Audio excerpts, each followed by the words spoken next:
अजब हुआ ना दोस्तों। मैं ब्लॉग कंटेंट में दूसरा कुछ का आज शूट कर रही थी। कहाँ गई कैसे हुआ, चलो वो वाला ब्लॉग मैं बाद में डालूँगी आप लोग को। तो आज यार दिल खुश हो गया एकदम, क्या बताऊँ। चलिए मिलते हैं। अचानक से आने आ रही है ना। हाँ, वही तीनों का नाम जब पूछी थी ना, उसी में से एक आ रही है। अच्छा अच्छा, तो अचानक से आ रही है और मैसेज किया कि जैसे हम आना चाह रहे हैं, तो भाई वेलकम है, वेलकम। एकदम दिल खुश हो गया है। अब देखिएगा कौन आ रही है। 2006 में ही वो हम लोग अलग हुए थे। और जितना बेस्ट फ्रेंड वो मेरी है, उतना ही सालू का उसका बेटा है, समझ लीजिए। 2006 के बिछड़े हुए आज के मिलेंगे। तो दोस्तों, जो कंटेंट मैं बना रही थी पहले से ही ब्लॉग के लिए, तो उसको मैं अभी हटा देती हूँ, उसको बाद में डालूँगी। और ये नया कंटेंट में शुरू कर दी गाना जैसे ही। जो है 2006 के बिछड़े हुए ने, कब के बिछड़े हुए ओ आज मिलेंगे। सच में यार मन खुश हो गया। आ रही है, मेरी दोस्त है, जो हम लोग 2006 में ही एक दूसरे के से बिछड़ गए थे। जैसे उसकी पोस्टिंग कहीं और हो गई थी, हालांकि ये भी गए थे उसके साथ में।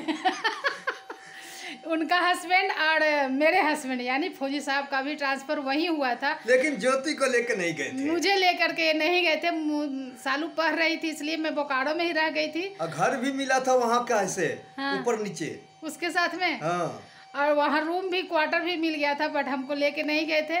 सालू का क्लास चल रहा था, इस वजह से।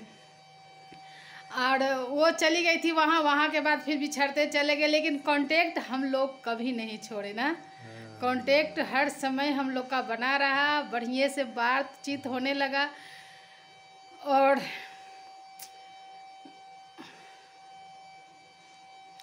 ये सब मेरे साथ होने के बाद भी वो कॉल करती रही जब जानी, तो उसके बाद आज मिलूँगी मैं उससे।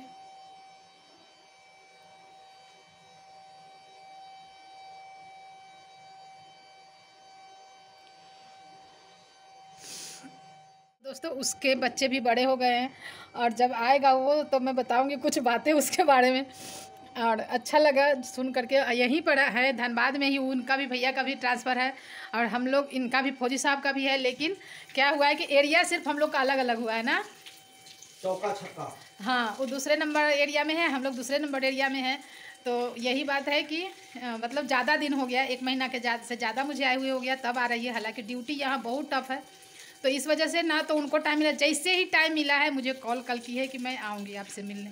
हालांकि फौजी साहब को मैं कल बोली थी कि चलते हैं हम लोग मिलने के लिए, लेकिन फौजी साहब का भी अचानक कुछ काम आ गया, तो नहीं जा पाई। अचानक से, इसी को क्या कहते हैं जी, कोइंसिडेंट, शायद यही कहते हैं। हम अंग्रेजी नहीं जानते हैं। तो वो भी बोली कल शाम को, और जैसे ही मैं दोपहर में बोल रही थी कि चलिए उसके यहाँ चलते हैं, लेकिन कुछ कारण से नहीं गए। शाम को उसका कॉल आ गया कि मैं आ रही हूँ। बहुत अच्छा लगा। चलिए उसके लिए कुछ बनाते हैं खाना पीना, और देखते हैं कि क्या कुछ बना पाती हूँ, क्या कुछ को उसको अब पसंद आ रहा है, तब क्या पसंद था। और हम लोग की दोस्ती बहुत अच्छी है, बहुत अच्छी बॉन्डिंग है। हम लोग सिलाई बिनाई, जो फर्स्ट बार यूनिट में गए थे ना, तो यूपी गए थे नरोड़ा।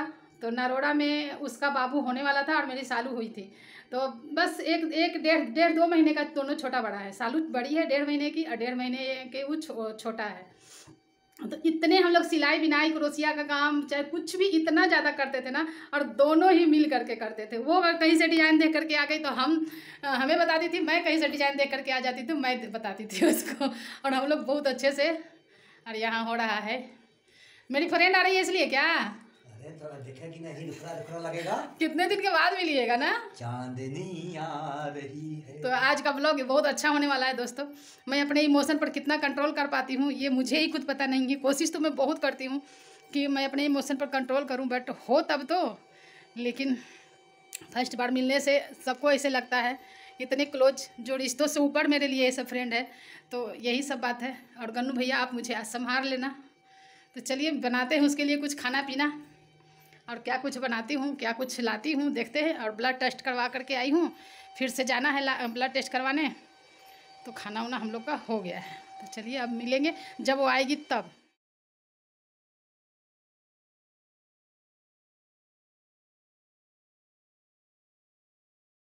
तो दोस्तों यही है मेरी दोस्त, जिसको आप देख सकते हैं, पहचान सकते हैं अगर कोई पहचानने वाले होंगे तो। कैसे हो आप सब? आई होप अच्छे ही होंगे। फौजी.ज्योति ब्लॉग में फिर से आप लोग का तहे दिल से स्वागत है दोस्तों। तो आज हो गया 19 तारीख यानी 19 अक्टूबर, और आज फिर से मुझे जाना है दवा लेने के लिए। और दवा लेने से पहले सारे घर का काम धाम कर रही हूँ। काम फौजी साहब की है नाइट ड्यूटी, तो अभी बेचारे आ करके सोए हैं। उनको सोने में थोड़ा लेट इसलिए हो जाता है कि क्योंकि वो 5:30 बजे ही आ जाते हैं सुबह ड्यूटी से, और उसके बाद फिर इधर से होकर बात करती हूँ।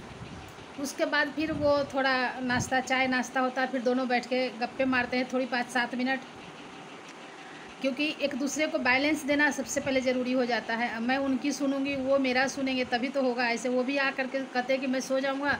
कुछ बातें ऐसी होती है जो बात करने का चाय पीते पीते मन हो जाता है। तो ये मत सोचिएगा कि मैं अपनी कुछ राय दे रही हूँ, बस मैं यही कहूँगी कि हर पति पत्नी में थोड़ा सा बैलेंस देने की ज़रूरत पड़ती है। ऊंच नीच होते रहता है, लेकिन बैलेंस देना सबसे ज़्यादा ज़रूरी है। ये नहीं एटीट्यूड दिखाइए कि आप मेरी नहीं सुनते हो, मैं आपकी ना सुनूंगी, चाहे तुम मेरी नहीं सुनती हो, मैं तेरा नहीं सुनूंगा। ये नहीं सोचना चाहिए। सबसे पहले टाइम देना हस्बैंड के साथ, तभी आप लोग की किसी की भी तभी चलती है। और हमसे तो पहले वाले जो है कितने अच्छे से चलाते हैं, बिना झगड़ा किए हुए चलाते थे सब। चलिए ये सब हो गई प्रवचन वाली बातें। तो प्रवचन वाली बातें थोड़ी सी मुझे बोलने का किसी के ऊपर मन हुआ था, इसीलिए मैं बोली हूँ ये बातें। तो चलिए आगे बढ़ते हैं, वीडियो को आगे लेकर के चलते हैं। और जैसा कि मेरी फ्रेंड आई थी, एक सबसे पहले मैं बात बताती हूँ आप लोग को। एक कम्युनिटी में लगाई थी कि मेरी तबीयत ख़राब है, तबीयत ख़राब होने के कारण मैं ब्लॉग नहीं अभी डाल रही हूँ, बहुत जल्द ही वापस आ रही हूँ, तो आज शुरू कर रही हूँ। उस कम्युनिटी में तो मैं ऐसे कमेंट डिलीट मार दी हूँ, बट एक कमेंट आया था कि आपकी तो रोज़ रोज़ तबीयत ख़राब की ही वीडियो आती है। तो भैया शरीर किसी के हाथ में नहीं होती है, कब कैसे हो जाए। और तबीयत ख़राब होने के बावजूद भी मैं ब्लॉग शूट करती हूँ, सारे घर का काम करती हूँ। तो ये तो क्या मैं बोलूँ, ये लोग पब्लिक ही बोलेंगे कि तबीयत ख़राब क्यों होती है। सब लोग जानते भी हैं कि अक्सर मेरी तबीयत ख़राब हो जाती है। तबीयत ख़राब होने के बावजूद भी मैं सारे काम करती हूँ। तो बात यही है कि कुछ लोग की सोच नहीं बदल सकती है ना। जो लोग बोलते हैं कि झूठे आंसू बहाना, झूठे की तबीयत ख़राब होना, इन्हीं में से कोई होंगे जो फेक आईडी से चाहे जैसे भी हो कमेंट आया है कि तुम्हारी तो तबीयत, आपकी तो हर समय तबीयत ख़राब की ही ब्लॉग आती है। तो डियर, बात ऐसी है कि तबीयत ख़राब सच में होती है, फिर भी मैं अपना काम नहीं छोड़ती हूँ, मैं अपना काम करते ही रहती हूँ। तो ऐसी है, चलो कोई नहीं। और जो मेरी फ्रेंड आई थी दोस्तों, थोड़ा सा मैं शूट कर पाई हूँ, फ़ोटो वोटो बनाई हूँ, वीडियो में नहीं शूट कर पाई थी। हालांकि मैं पहले ही बोली थी कि मैं अपने इमोशन पे अगर कंट्रोल कर पाऊँगी तो ठीक है, नहीं कर पाई तो कोई ब्लॉग ही नहीं बनेगा। तो बात वही हुआ, मैं अपने इमोशन पे कंट्रोल नहीं कर पाई, और मेरी फ्रेंड आने से मैं इतना खुश हुई ना, इतना मैं खुश हुई, वो भी खुश हुई। आप लोग को पता है 2006 के बाद मैं मिली हूँ, लेकिन जो होता है ना कि सामने से जब कोई मिलते हैं ना, तो मैं बिल्कुल ही टूटती हूँ। किस लिए? क्योंकि उनके साथ मेरा अच्छे दिन बीता हुआ है, और अभी मैं क्या हूँ इसलिए मैं टूट जाती हूँ। और ये भी नहीं कि मैं दुखी हूँ, मैं इतना ज़्यादा खुश हूँ, उनके आने से इतना खुश हुई, कैसे समय बीत गया पता ही नहीं चला। अरमान आया था, जो सालू का फ्रेंड है, 1-1.5 साल का, दोनों छोटा बड़ा है। तो दोनों के बचपन एक साथ में बहुत अच्छे से गुजरा था, बहुत अच्छे से दोनों खेलते थे, बेस्ट फ्रेंड सालू का कहिए। हाँ लोग, लेकिन एक बात है कि वो भी 2006 के बाद नहीं मिली है। हाँ, आजकल सोशल मीडिया है, तो सोशल मीडिया पर बातें होती रहती है। तो सालू का बेस्ट फ्रेंड, या जैसे मेरी बहुत सारी लंगोटिया यार है, उस तरह से कहिए। बचपन का यार था, बचपन का दोस्ती सबसे ज़्यादा प्यारा होता है दोस्तों, तो वही थी। और मेरी फ्रेंड तो आई तो ऐसे लगा कि जैसे मेरा घर का कोई फैमिली आया है, उस तरह से मैं महसूस करती हूँ। बहुत सारे ऐसे फ्रेंड हैं जिनको मैं इस तरह से समझती हूँ कि मेरे फैमिली में से है। उसी में से एक अरमान की मम्मी भी। So thank you Armaan mummy, अगर ये वीडियो देख रहे होंगे तो बहुत अच्छा लगा आप आई तो।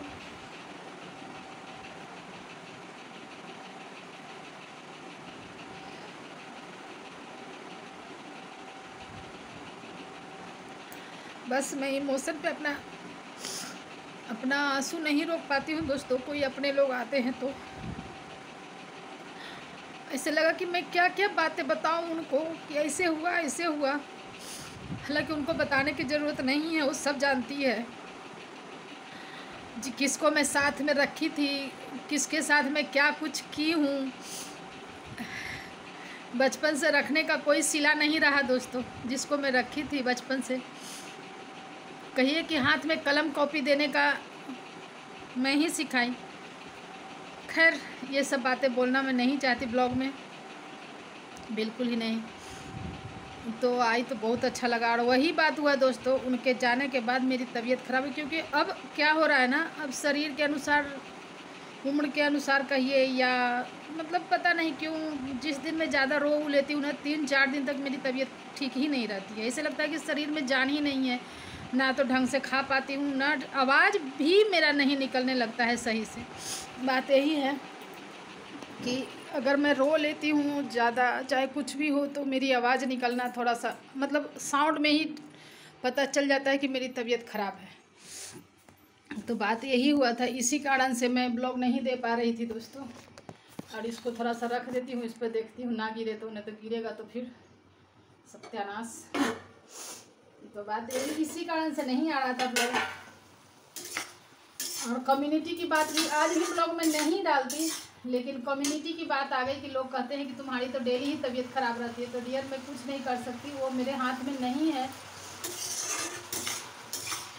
अगर बोलने के लिए कम्युनिटी में आए हैं तो कोई बात नहीं है, नहीं तो अगर आपको मेरी चिंता होती है कि हाँ क्यों तबीयत ख़राब है, तो आप समझ सकते हैं मेरे बारे में। तो अभी बना रही हूँ ये अभी आलू बोड़ो यानी बरबटी यानी लोबिया, इसकी सब्ज़ी। और इसकी सब्ज़ी मुझे बहुत पसंद है। और यहाँ तो और ख़ास करके पता है, मैं सारे मसाले सिलबट्टे पर पीसती हूँ, मिक्सी को करती हूँ टाटा बाय बाय उधर। और इधर मैं मसाला पीस करके सिलबट्टे पे रख ली हूँ। इधर दूध भी उबल गया, इसको कर दूँगी बंद। और इसको बना लेती हूँ फटाफट, क्योंकि थोड़ी सा अभी सो रहे हैं और जाना है आज फिर से शुगर का दवा लेने के लिए। तो सब्जी में तो डाल दिए हैं पानी। और एक बात और बतानी थी, जब वो आई ना अरमान की मम्मी, तो एक और फ्रेंड से बात करवाई वीडियो कॉलिंग। हालांकि उनका नंबर मेरे पास नहीं था, और वो उनसे जब बात हुआ तो वो बोली कि मेरा हिम्मत नहीं होता था आपसे बात करने का। हालांकि मेरे बारे में समाचार लेते रहती थी, मेरे बारे में पूछते रहती थी अरमान की मम्मी से। तो अरमान की मम्मी सारा कुछ बताती थी कि हाँ ऐसे है ऐसे है। लेकिन आने के बाद जब अरमान की मम्मी बात करवाई ना, बहुत अच्छा लगा कि सब लोग, मतलब कभी कभी ऐसा होता है ना दोस्तों कि आप जब बहुत ज़्यादा अकेला फील महसूस करो ना, तो फ्रेंड लोग हाथ को थाम लेते हैं। यही बात होता है। मैं धनबाद में आने के बाद आप लोग को सबको पता है कि मैं बोलती हूँ कि मैं बिल्कुल अकेली अभी पड़ गई हूँ, किसी से ना जान ना पहचान। हालांकि अब तो आदत सी होते जा रही है, लेकिन क्या है ना कि मैं कभी कभी ज़्यादा ही एकदम ऐसे, मतलब ऐसे मन होते रहता है ना कि हाँ कि कोई मिले, किसी से बात करे। फ़ोन पे कितना आदमी बात करे किसी से। तो जब वो आई ना, तो ऐसे महसूस हुआ कि हाँ दिल को ठंडक मिला। मैं आमने सामने उससे सब कुछ बातें करी, जो मेरे बारे में पूरा जानती है, सब चीज़, घर हो यहाँ हो सालू हो, सब कुछ जानती है। कुछ भी उन लोग से छुपा हुआ मेरा नहीं है। और जो वीडियो कॉलिंग में बात हुआ गया की है, अमित की मम्मी, अगर आप तक भी ये वीडियो जाता है, अरमान की मम्मी, आप उनका व्हाट्सएप में शेयर कर देना तो उनको भी अच्छा लगेगा। तो और अमित की मम्मी, आप जब बात की ना, सच में आप लोग के जैसा अगर दोस्त हो ना, तो फैमिली फील नहीं करता कुछ भी। फैमिली का टच कुछ नहीं। आप लोग फैमिली से कम नहीं हो यार, फैमिली से कम नहीं हो आप। सब लोग, हम लोग कितने अच्छे से रहते थे, एक नहीं दो दो जगह, दो दो यूनिट में हम लोग साथ साथ रहे हैं। और कॉल पे बात होते रहती थी। अरमान की मम्मी से तो अक्सर मतलब होते रहती है। और सिर्फ फॉर्मेलिटी हम लोग नहीं पूरा करते हैं। और ना मुझे इन सब दोस्तों के लिए, जो मेरे एक दिल के करीब है दोस्त, दोस्ती में आप लोग को पता है, मैं बार बार ये चीज़ कहती हूँ, दोस्ती में मैं धनी हूँ, बहुत ज़्यादा मैं अमीर हूँ। एकदम प्राउड फील करती हूँ कि मेरे दोस्त ऐसे हैं। नाम लेने से कुछ लोगों को लगेगा कि अरे मेरा नाम नहीं हुआ, तो अगर छूट भी जाते, तो मेरे सभी दोस्त बहुत ही अच्छे हैं। तो अमित की मम्मी के खास करके बात कर रही थी मैं, उन्हीं का बात हो रहा था। तो अमित की मम्मी हम लोग मिले हैं, बहुत दिन हो गया, उनसे भी 2006 के आसपास ही मिली हूँ, उसके बाद शायद नहीं मिली हूँ। फिर भी हम लोग दिल के करीब हैं, बहुत ज़्यादा करीब हैं हम लोग। एक दूसरे के बारे में हम लोग समझ पाते हैं कि वो क्या फील कर रही होगी।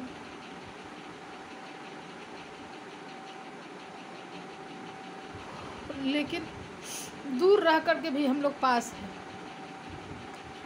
देखिए भगवान ने चाहा, अगर दुर्गा माता, माता रानी अगर ऐसा चाहती है कि सालू का शादी जल्द से जल्द हो, तो सबसे मिलवाऊंगी आप लोग, सब लोग मिलेंगे जल्द ही, अगर हो सके तो।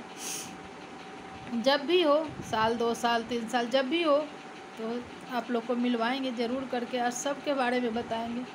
शायद उस समय मैं अपने इमोशन पे कंट्रोल कर पाऊँ, बात यही है दोस्तों। तो अभी आज जाना है दवा लेने, और सब्जी में डाल दी हूँ पानी, और इधर करना है फिर से सिलाई, बहुत सारे सिलाई है। तबीयत ठीक सच में नहीं है, जो एकदम सर भारी भारी सा हो गया है, इस सब ऐसे लग रहा है कि फट रहा है जिस तरह से। कोई नहीं, धीरे धीरे करके ठीक ही हो जाएगा। और यहाँ पर कुछ कपड़े हैं जो मुझे सिलने हैं, 1-2 ठो।